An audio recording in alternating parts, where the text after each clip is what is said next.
जब अनिरुद्ध झनक को बचाने की कोशिश कर रहा होता है तो वो इतनी बुरी तरीके से असफल होता है कि अब ये और ज़्यादा ही कॉम्प्लिकेटेड हो जाती है, क्योंकि वो एक बहुत ही बड़े भीषण हादसे का शिकार हो जाता है जो उसकी जिंदगी को पूरी तरीके से बदल देती है। ये भी एक एपिसोड रिव्यू है और बात करें इस बार स्टार्टिंग की, इस बार झनक से ही होती है। अब ये बस से तो जा रही होती है और बस में मुलाकात हो जाती है तेजस से। वो तो इसको धमकी दे देता है कि बस जहाँ पे रुकेगी वहां पे भी तुम उतर पतर नहीं कर सकती और तुम भागने की कोशिश नहीं करोगे। तब तक तो अनिरुद्ध भी खोजने के लिए छोटे के साथ में निकल जाता है और हालांकि ये उस बस को भी देख लेता है और उसको जब उसमें पता चलता है कि झनक है तो ये कैसे भी सुनार बांग्ला तो उसका पीछा करता है। उस होटल में जाने के बाद में इसकी जब सामने मुलाकात होती है तो उसे काफी सारे सवाल पूछता है, लेकिन अब झनक उसको पहचानने से मना कर देती है, उस पर कई सारे आरोप लगा देती है।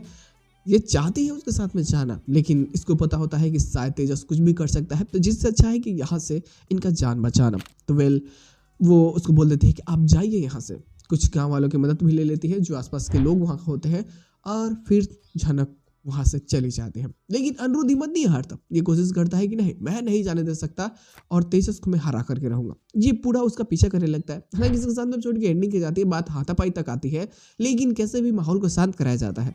जो पोस्ट क्रेडिट होता है ये भी जब उसका पीछा कर रहा होता है तो इसका बैलेंस बिगड़ता है और इतनी बुरी तरीके से गिरता है कि इसके सर में काफी ज्यादा चोटें आती है। और जब इसकी आंखें खुलती है तो ये हॉस्पिटल में होता है। सच में ये काफी मजेदार होगा क्योंकि ये झनक को नहीं रोक पाता और इसका गिल्ट इसको इस कदर हो जाता है कि जब शादी के घर में तैयारियां हो रही होंगी तब भी ये सिर्फ झनक के बारे में ही सोच रहा होगा। इधर में आरसी और सृष्टि घर में पहुंच करके कई सारे और इल्जाम लगा देते हैं अनिरुद्ध पे कि अरे वो आपका बेटा है ना, फिर भी आप लोग क्यों नहीं संभाल रहे हैं। अनिरुद्ध का भी डैड वो बस इतना जानता है कि अरे मैंने तो ले जाकर के झनक को छोड़ दिया ना, अब वो अगर वापस आती है तो इसमें मैं क्या कर सकता हूँ और मैं अनिरुद्ध के दिमाग पे कब्जा नहीं कर सकता। वो मेरा बेटा है तो क्या हुआ, वो भी एक इंसान है, उसके दिल में भी किसी के लिए प्यार है, किसी के लिए ममता है और वो इस दर्द को समझ सकता है। आपको बताने की जरूरत नहीं है। इस बार सृष्टि की वो भी बेइज्जती कर देता है और कहीं ना कहीं सही मायने में अपने बच्चे की सपोर्ट भी करता है, जो सच में काफी मजेदार है। देखना सच में बहुत ज्यादा बेहतरीन होगा।